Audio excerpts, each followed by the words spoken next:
So the affair happened, and now the silence is louder than the betrayal.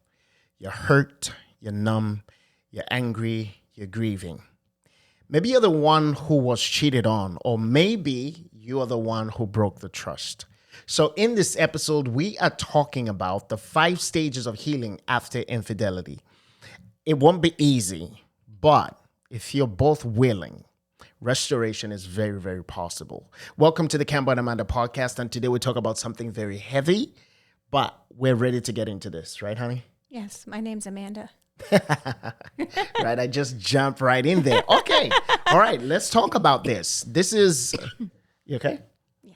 Okay, this is one of the most uncomfortable topics because it's heavy, and one of the most uncomfortable things that we've had to help people through.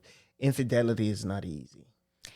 No, it's not easy on any end of the spectrum, whether you're the one who broke the trust, you're the one who was unfaithful, or the ones having to help those folks along. Exactly. That's tough. Yeah. And the truth is that infidelity doesn't just break trust. It shatters identity. It shatters safety. And the story you thought you were building together, all of that is just like broken glass. And there's just no way that you see it coming back together. But we're here today to talk about healing and hope and talk about those 5 stages, right? Yeah, I mean, healing isn't just about staying together. It's about going deep, uncomfortable, going to the deep, uncomfortable soul level work to rebuild something new, not just resurrecting something old and going back to the way things were. So we're talking about real healing. Real healing. Okay, so let us start with stage 1, which is the foundation for healing after infidelity, and that is honesty. And you have to stop hiding and begin naming. And we want to spend a bit of time on this stage just because we think it's the most important stage, because this is when everything is just coming to light. Whether you were betrayed or you did the betraying, the truth must come to light. Everything comes out in the wash. Everything comes out in the wash. All right, so first of all, let's talk about the unfaithful partner and the things that you have to do at this stage of honesty. And do you want to start us off? Yeah, so I think one of the most important things to do is answer questions with humility and not defensiveness. You were wrong. You were wrong. And don't do a rolling disclosure. And Wait. Oh, Before you you even go there, because you've just said something very heavy right there. You answer questions with humility, not defensiveness, because I think the tendency when something comes to light, when an affair comes to light, is to defend yourself, especially if you have been caught, right? Not you coming out and saying, I did this, but rather you have been found out. Your natural tendency is to defend, deflect, and deny. Wow. Right? Did you just make that up? No. Once in a while, I do come up with some good ideas. Defend, deflect, and deny. That's true. I mean, if you were taken by surprise, you would want to protect your pride. Exactly. And you have to humble yourself. The partner that you have offended and betrayed has a ton of questions. And some of the questions that they may be asking may seem unfair. And dare I even say, questions that you might not be ready to answer. But the fact of the matter is that you have to humble yourself at this stage of honesty. Yeah, I mean, I really don't think that... Well, I mean, I would say it's not a matter of having a full disclosure when you are immediately like caught. You know, there has to be... I think there's a little bit of time for the both parties that's necessary to really be able to unravel and bring to light what has happened. But it really needs to be you owning up and humbling yourself, accepting that this is major and not getting defensive about it, not making excuses for yourself. Exactly. And when it comes now to disclosing, if you are the person, we're talking about the unfaithful partner right now, you have been unfaithful. So number 1, you humble yourself. Number 2, you do not deny the fact that you have done this. But when it comes to disclosing, make sure that when you when you come to disclose, you disclose everything. Avoid what we call the rolling disclosure. And the rolling disclosure basically is I tell you a piece of what happened today, and then maybe your partner commits to healing and commits to even counseling, and then more stuff comes out in counseling. And so one thing I have helped guys do, especially in the past, is I've told them, okay, tell me everything. Absolutely everything from A to Z. Okay. Tell me, don't leave out anything, because when we go to your partner to reveal everything, we want to make sure that we're not doing a rolling disclosure.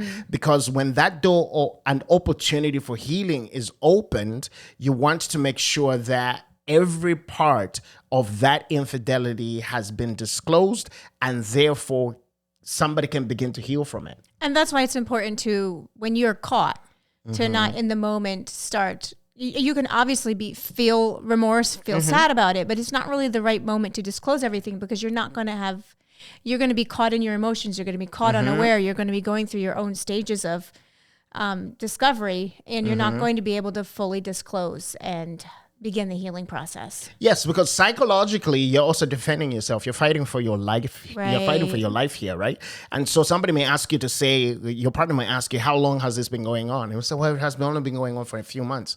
But is that the truth? What is a few months? 2 months, 1 month, 12 months, 36 months? Like, right? So a few can be a lot. Right. So you want to make sure that you allow your partner to go through all the emotions initially, and they're going to, depending on how your partner handles conflict and how your partner handles frustration and anger, they might express themselves in different ways. The fact of the matter is that you are the offending party here, right? And you have to take your time to really think through, okay, if my partner is going to commit to healing and I'm going to commit to healing, I cannot do a rolling disclosure. Right. Okay. And then what's the other thing? And like I said, you have to take full ownership. You have to take ownership, no blame shifting or minimizing what you did, or your actions, I should say, because it may be more than one. But you really need to take full ownership, and not of just your actions, but the hurt that is caused, that your actions have caused. Because it's on you. And you can't blame anybody at this point. And this is what angers me sometimes, and I have to be careful. Tell. No, I can't tell. It angers me, especially when I deal with guys who begin to blame their partner for the infidelity. And basically, if she didn't do this, I wouldn't have had to do this. Like, no, dude, you have to take full ownership. You cannot put any of the blame right now. You cannot put any of the blame on your partner. You made this mistake. You went out there, had the affair. You are the offending party here. And you have to take full ownership. Man up. Take a straw. Suck it up. Put your big boy pants on, because this is what we're doing, right? And so you have to stop shifting blame and minimizing the depth of the hurt that you have caused. And I think it goes back to like having obviously there's been a connection that's been disrupted in the relationship one way or another, but ultimately if a relationship is going to be healthy, there has to be that ability for you to empathize. And so you need to be able to consider how your partner is now going to feel when they hear all that you have to disclose. Exactly. And go on to the next point. Don't rush to move on just because you feel guilty. You feel some kind of way, and you've been feeling some kind of way, but now you're found out. But here this person your partner's taken by surprise, and they have to feel all these kind of ways in a short period of time. Yep. You have to give them time to feel what they're going to feel. And you cannot put a time clock on their emotions. You cannot say, okay, I'm going to give you the next few days to really think about what I have done. No, there's some people that may take weeks to process, because that's what's really happening. They're trying to process the betrayal. right? They cannot believe that somebody that they have trusted with their life literally has gone out and done this to them, right? And so you cannot put a time clock on when they are ready to move on. You may feel like I'm ready, but if you are going to heal this relationship and really be engaged in this stage of honesty, you have to wait for your partner to go through their own process of grieving and trying to understand everything that has happened before they can move on. Right. I mean, they have all of a sudden been told their life has been a lie. Mm-hmm. The carpet's been pulled out from underneath them. They have no idea what is true and what is false anymore. And even to the point, sometimes they're like, did I cause this? You know, so there's that blame shifting on themselves. Like, what did I do to bring this on? Or, there's a lot of second guessing, doubting, questions. The emotional safety is gone. Gone. And that's the thing. So let's move to the person who has been betrayed, right? The betrayed partner. Ask for what you need to feel emotionally safe. Okay? You have to be very clear to say, this is what I need right now. I need some space, right? I need, if that means physical space where we're not in the same space, for me to begin to process this, if our relationship is to have a chance, you need to be very, very clear about that. This is not time for you to play coy. This is not time for you to walk on eggshells. You need to be very, very firm in terms of what you need from your partner in order to go through this.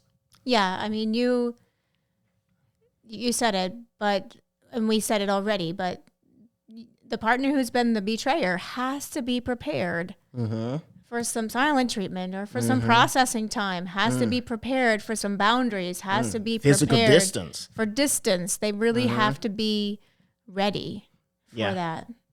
And you also, as the betrayed partner, has to be very honest in terms about your grief. Yeah. You have to, and it might take some time, some days for you to really get to understand how deep the hurt is, right? So, but once that happens, you have to be very honest about your grief. You have to be honest about your anger and your rage. You have to be honest about your confusion. You might need other people to come in as sounding boards, people that are just going to be there to listen and maybe even take the brunt of your rage just because you are trying to process. But you have to be honest about that. Yeah, and you have to invite people in. You really shouldn't go it alone. You have to be able to have other, people to help you through the healing process. And don't suppress your voice to keep the peace. And the suppression of your voice can come in various ways. Your betrayed partner can be like, or the person who has betrayed you, the one who's committed the infidelity can be like, listen, I don't want my business out there. I don't want the kids to know. I don't want your family to know, etc. But all that goes to silencing your voice. Right. All right. It is not just a matter of you not talking about it, but it is also trying to control who you talk to about it. That's why we always advocate that in any marriage, you should have some close people that you have relationship with. They don't just come in. They don't just come in when there's a crisis, but these are people that you're doing life with, so that when times of crisis come up, they can be readily available to walk with you. Yeah, I mean, they've been people who have celebrated victories with you as well. They're not people who are just going to look at you and point blaming fingers or take sides. They'll be objective. They love you both and want the best for both of you. Exactly. And that's an important piece, to have people that will be objective. And maybe the people that are very close to you may not be the right people to help you walk through this.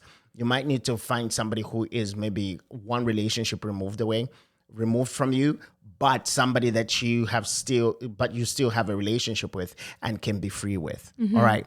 Okay, so that is stage one. Stage one really is about honesty. It is about stopping to hide and starting to name things. Stage two is what? Understanding why it happened, because affairs just aren't just about sex. They're about a lot of different things. So we need to get to the bottom of the why. And I will say that, affairs that end up with infidelity and sex is involved in there do not begin that way. Right. They begin as emotional affairs most of the time. There is a connection that has happened over time with the person that your partner has committed this infidelity with, right? So affairs aren't just about sex. They're about a lot of things. And here are some things they're about. Unmet needs. Yeah. Right? And so maybe in the relationship, your needs were not being met. Therefore, now I want you to hear me very, very carefully. We are not going to use these as excuses. Right. Because if you're having unmet needs, the question then becomes, when did we talk about Exactly. this? Yeah. Go ahead. No, I was just going to say that unmet needs. Well, did they know? They can't read your mind. Are you bringing it up? Are you talking about what you need in the relationship? And, and it goes to the next point too, unspoken pain. Like nothing can be unspoken and you expect the person to know about it. We're not telepathic. We're not superhuman in that we just happen to know. We have we have to communicate and express ourselves to each other. Exactly. And so there are a lot of things that can lead to an affair, if you're not dealing with these things in your marriage, it makes stepping out very, very easy. So unmet needs, unspoken pain, avoidance, right? Not wanting to connect, avoiding the conflict, avoiding the uncomfortable stuff, and of course then personal brokenness. Yeah, I mean, we've talked on several podcasts now about attachment styles. We've talked about how the way that we love or the way that we communicate or connect or don't connect emotionally really has a lot to do with our upbringing, what's been modeled for us, how we've been conditioned in our childhood until adulthood. So there could be a lot of personal brokenness you brought into relationship and you just never dealt with any of it. Exactly. And just understand that this is not about excuses. Right. This is about providing context for the infidelity, right? And yes, we're talking about these stages in a linear way, like stage 1 and stage 2. But sometimes you can vacillate. Most of the time, this is what happens. You're going in between stages as you are processing this. So there are days where you're in stage 1, days where you're stage 2, and vice versa, right? But just understand that it's important for you to understand the context of the infidelity, right? Yeah, and it's really a lot of soul searching because sometimes you don't know what you don't know until you really start to reflect on why did I, what prompted me, what happened, what was the antecedent to this behavior. Exactly. Do an ABC chart if you need to. But you really have to do some soul searching on both parts and really kind of go back, get past the emotion and kind of really try to dig for why, and explore the relationship dynamic, what it looked like before the betrayal. Like, were we healthy? Right. Like, where did we go amiss? Where did we go amiss? When did we stop listening to each other? When did we stop talking about the stuff that really has affected us to the point that this has happened? Right. So there has to be this exploration of the dynamic of a relationship before the betrayal happened. And then this is where now you begin to address some of these things that are undercurrents. Right. Like, childhood wounds. And childhood wounds, any trauma, any trigger behavior, emotional avoidance, like or conflict avoidant patterns, you wanting to be close, but pulling away because you're afraid, depending on your attachment style. But you really have to get to the bottom of those because those are foundational Exactly. to you stepping out. Yeah. And this is where we say consider therapy. because therapy allows you to go deeper. Now, you cannot force this on each other.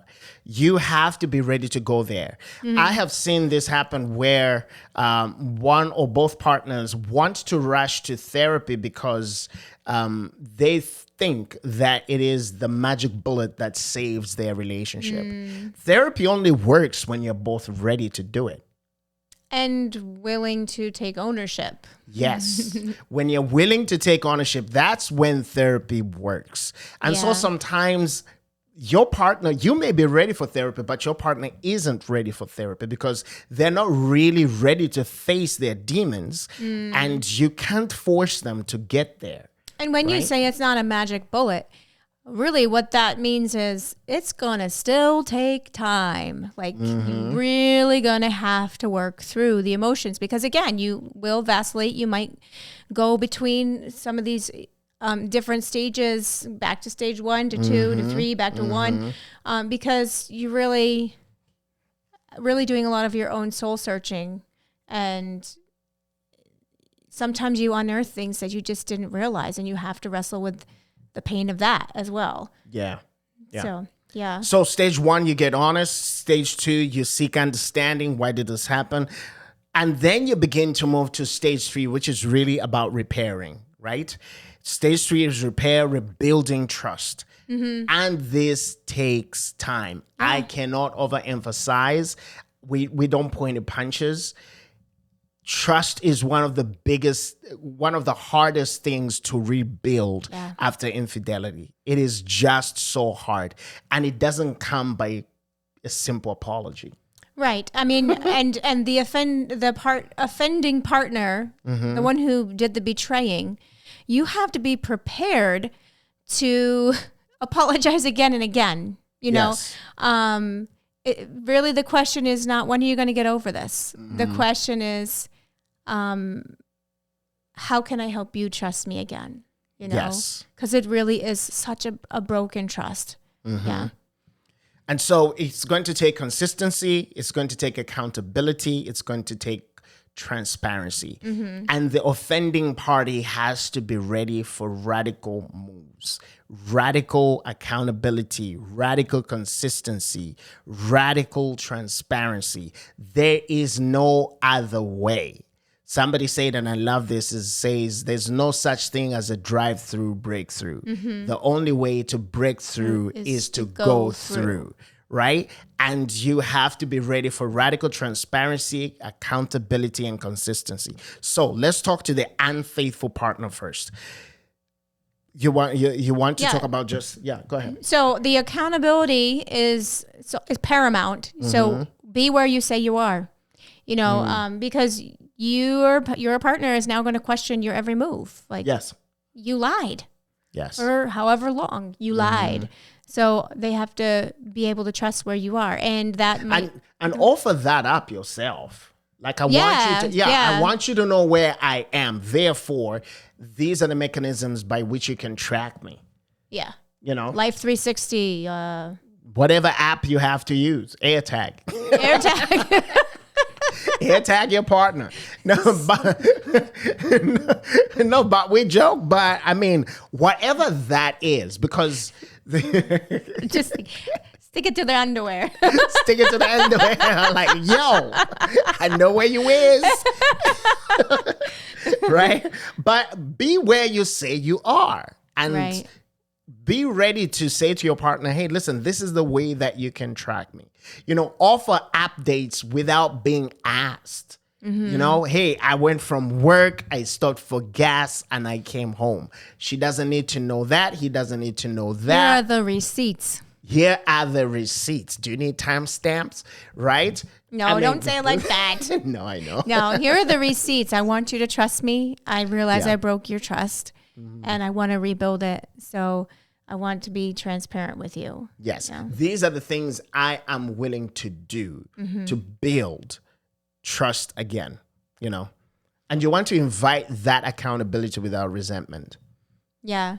I mean, I'm just trying to think of all the different ways that you can be trackable. Trackable, right?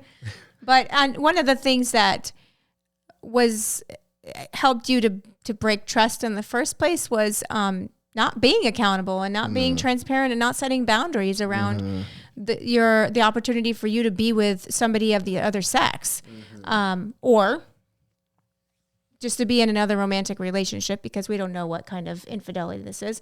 But, you didn't have any boundaries probably in the first place. You kind of just had a blanket trust. And so now, like for us, if we are going to be riding in a vehicle with a male, with someone of the opposite sex, we usually give each other a heads up. Hey, I have to go, I have to drive, or I need a ride. So-and-so is going to drive me, just so that we have that accountability. Yeah. Yeah. And for the betrayed partner, you want to acknowledge the effort, even if your feelings haven't caught up yet. Right. You want to acknowledge the effort. Listen, I appreciate you letting me know where you are. And you may not even feel generous. You may not even feel it, but at least just acknowledge the effort that they are trying. Yeah. I mean, that's it. Thank you. Thank you for the steps that you're taking, because the person does the offend at some point. If it's not acknowledged, then it's going to feel useless. Yes. Like, why am I even trying? But first of all, the person, your partner who has betrayed you has to want to do it for themselves first. Right. For their own restoration. And then secondly, for the restoration of your relationship. Right. So we are hoping that if somebody is making efforts to rebuild trust, they are doing it for themselves. If somebody is trying to build in accountability and being consistent and transparent, first and foremost, the person who benefits the most is themselves, and then you as the partner and the relationship. I just had a thought. The phone is the most dangerous place for some of these relationship breakdowns, because the access, when people have access to you or you have access to people, then that can be an area that you need to be extra transparent with. I'm not saying you have to share your every text, but I might even say do it. Like, be prepared to share those, to open your phone and say, I'm an open book. Yeah. And there's like for us, for the longest time when we've had cell phones that have passcodes, passwords, or whatever, we've always had each other's passwords, right? Like, she can pick up the phone and just open it, and it is what it is. You can go to the phone, right? And vice versa. And we've met people like their wives or their husbands don't know their passcodes. Like, what are you trying to hide? You know what I mean? Like, you should be free for your partner to just pick up your phone and go. Her birthday's once a year. You don't have to hide the surprise all year long. No, you don't have to hide it, right? But at the end of the day, that is just one of those safeguards that we have in our relationship, where we say, hey, listen, I know your passcode, you know my passcode. And it's something we don't even think about. I have no need to go snooping on her phone. She has no need going snooping on my phone. Like, we just don't have that. But that is a layer of trust that we have, Yeah. But as the partner who's betrayed you, you have to allow the healing process to unfold without timelines. Yes. That's hard. Say that again? You have to allow the healing process to unfold without timelines. So for both partners. For both partners. Yeah, because the one who's been offended, you don't know how long it's going to take to heal and to feel some level of safety and trust again. And again, the one who's been the offender, you just have to be patient. You have to be very patient. If you want the relationship to be restored, you have to be patient. There's no way to hurry up healing of a broken heart. There are no magic words that you can say to your partner whose heart has been broken, that you have broken, like, just heal already. That's not how this works. Okay? You have to be patient. You cannot put a timeline on when somebody's heart heals or when the relationship heals. Right. Yes. All right. Stage 4. Stage 4 is restoration. So the first thing that comes is emotional safety. And we've been talking about that. Your emotional safety was completely obliterated.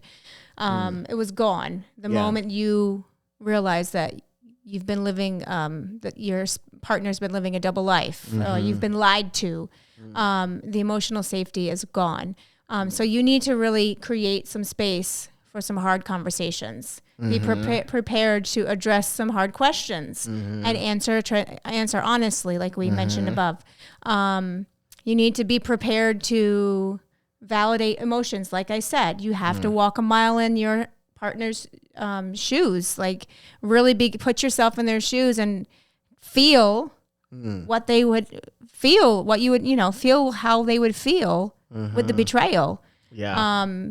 And you know what? This is like just a plug for, of course, we don't know these people. They're public figures. We follow them. I've been following the journey of Carl Lenz and his wife. Carl was a pastor at Hillsong Church, and his fall from grace was very, very public.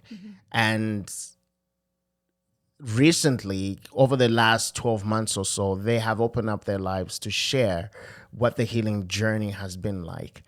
And I'm always rooting for people to be restored. I'm always rooting for, a good ending to a bad story, a bad event. And so it has just been eye-opening to hear them talk about healing from his very public infidelity. And when you start going into the sordid details of what happened, part of you is like, how could he? How could he reach this level of betrayal towards his wife? But one thing that has been beautiful to watch is to hear her perspective and to hear her journey and to hear things like they had days when they thought like there was breakthrough that was happening, and days where it felt like this ain't gonna happen. This ain't gonna happen, right? Like yesterday was good, today is bad. And it is this, again, process of going between stages. This is not a linear process, because there are days when she would wake up feeling like I love him, and days where she's like, I don't know if I love him. I don't feel like I love him. But that's trauma too. Yeah. It's trauma like that. It's PTSD, Yes. post-traumatic stress. And sometimes it sneaks up on you. It's like the same with grief. Sometimes it comes in waves, I hear people say. Yes. And, it's something that sneaks up on you and it's unexpected, and you have to learn to deal with that all over again. Yes. Yeah. And the thing is that reconnecting slowly through honesty and gentleness is the way that you go. Yeah. Right? It's a commitment to a process, and it's not a 5-step process like we're saying that's 1, 2, 3, 4, 5. Oh, we're done. We're better. It is a commitment to a long-term process of rebuilding trust. Yes. And there are levels to that connection too, right? The reconnecting. There's the reconnecting emotionally, spiritually, even before you reconnect physically. And I've heard this, like, I don't want to even be in the same room with him, or I don't want him to touch me. I don't want to sleep in the same bed with him or her, right? And the process takes time, and you can't rush this part. It's just the way it is. That's why one of the biggest things that you can do for your relationship right now is protect it. Yeah. Protect it. If you haven't gone through what we are talking about today, the biggest thing you can do is protect it. Yeah, you can protect and connect and be transparent, accountable, and honest, all the things that we're saying, and do the work of healing in the areas where you know that you have had some wounding. Yes. Because those could be areas of weakness and vulnerability within your relationship otherwise. Yes. Because you're going to find somebody who is unfortunately going to speak to you in a way that your spouse has not been able to speak to you. And you'll be like, this person gets me, right? That would be what starts the infidelity. She gets me, or he gets me. He compliments me more than my spouse does. Those are the things that begin to eat at your relationship and makes infidelity not only possible, but permissible. You justify it, right? And so you have to protect your relationship. And like we have always said, like last week we were talking about dating each other. We were talking about, just making sure that you are doing the things that keep the fire burning in your relationship. All right. So when you have experienced infidelity, you have to relearn each other. It's like you're dating each other again, but just wiser. You are having those conversations that maybe you were avoiding. And I want you to consider something. I recently heard somebody say, and maybe he said it because there was infidelity in their relationship.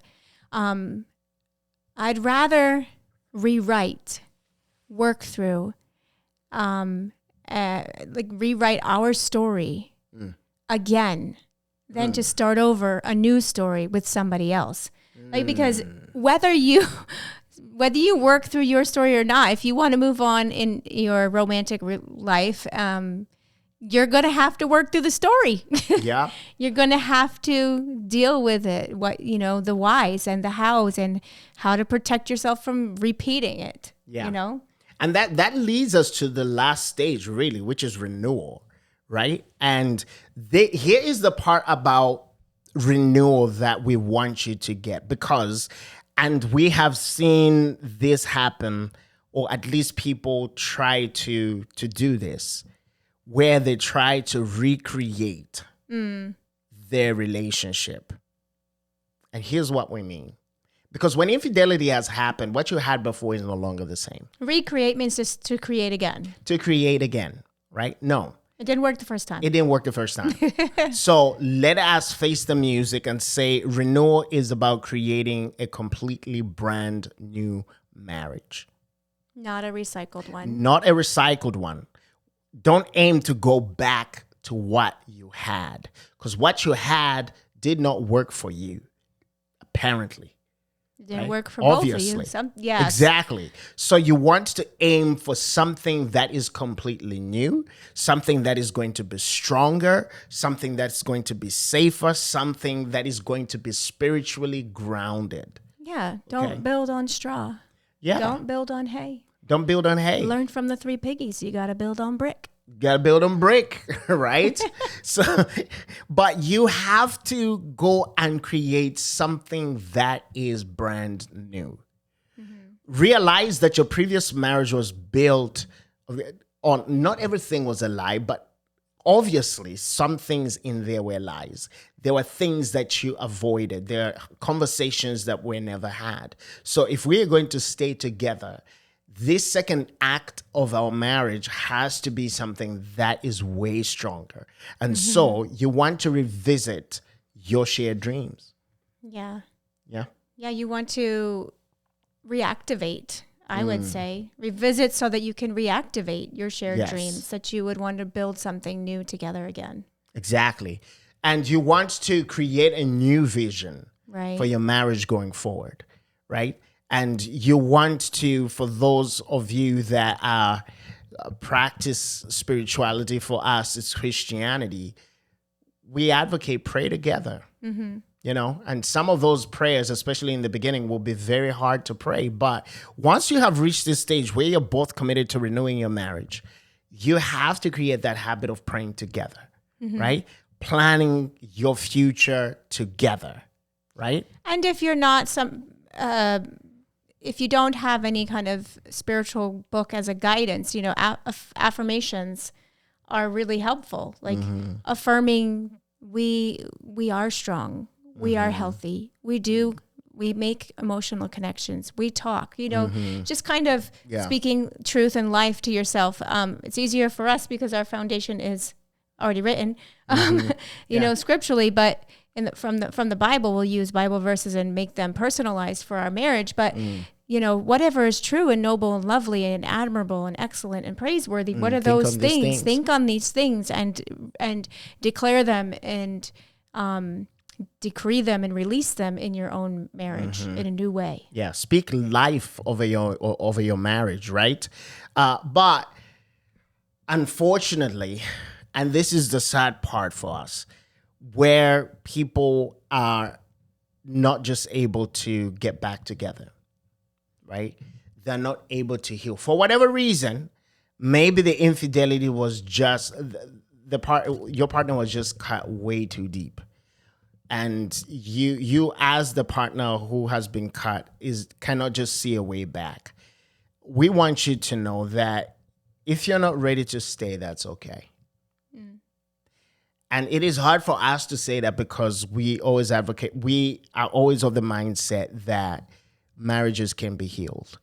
That's the business we're in. We're in the business of hope. We're hope mongers, hope dealers. And we want to believe that when people put their minds together, invite counsel, wise counsel, and they're able to do the work and invite God into their situation, that anything is possible. But we also do realize that there's sometimes maybe you are ready for it and your partner is not. Yeah, and maybe you are ready for it, but the rest of the world around you is not. They will keep reminding you of the infidelity. Maybe there's a child, out of that relationship, and you're treated differently. There's a lot of different external circumstances that could really help you, hinder you from reconciling altogether. Yes. And it's important to remember that forgiveness is not the same as reconciliation. You can forgive somebody for betraying you, but because of the reasons we have stated, maybe external factors coming into being, and you don't just see yourself together anymore, you cannot force reconciliation. Forgiveness is a must because forgive the person for your own sake. Right. You cannot move through this life carrying the burden of resentment and bitterness and unforgiveness. You want to release that. But there's also that unfortunate part for us, which is maybe this relationship cannot be reconciled. Yeah. Healing doesn't always mean rebuilding that relationship. It means rebuilding yourself sometimes. And whatever path you choose peace over performance, choose peace over appearance, choose peace over appeasement, choose peace. And just back to that point on forgiveness, you're not going to have peace if you live in unforgiveness, because it's like drinking a poison that's meant for somebody else, and you're going to slowly die from it or quickly. It's going to steal your peace. Yeah, it's going to steal your wholeness. Exactly. But then again, if you are the type of couple that is like, this has happened to us, but we're willing to do the work, we have hope for you. And we pray that you are going to find peace together, that you are going to rebuild a brand new relationship for yourselves, and going to have a bright future together.